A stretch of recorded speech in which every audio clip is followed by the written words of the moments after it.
Ali знаете колку има да се раскажува за него? Многу.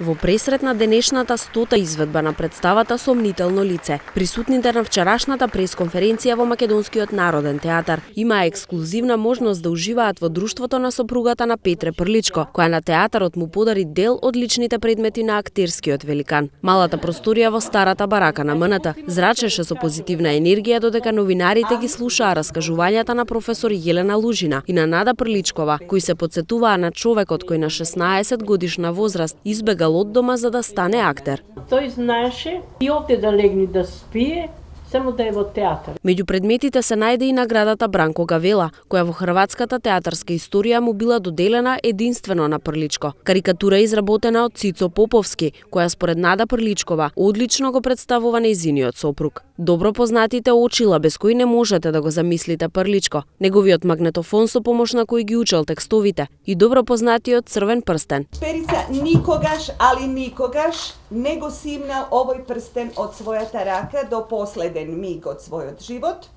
Доколку се соберат овие 100 изведби на оваа постановка на Сомнително лице, со оние 262 во кои Петре Прличко го одиграл Јеротије Пантич, би се дошло до завидна бројка која дефинитивно ја прави Сомнително лице на играната представа во историјата на Македонскиот народен театар. Најверојатно ова што сега се случува е некогаш ќе стане голема историја, така да, а и во исто време прекрасно задоволство да ја наследиш историјата. Во представата играат актерите Александар Микич, Ванчо Петрушевски, Оливер Митковски, Емил Рубен, Јелена Јованова, Билјана Беличанец Алексич, Сашко Коцев и Горас Цветковски, кој е годинешниот добитник на наградата за актер со најмногу одиграни представи во текот на сезоната. Третата поред награда Амфи, МНТ на Цветковски ќе му ја додели на посебна манифестација на 21 март.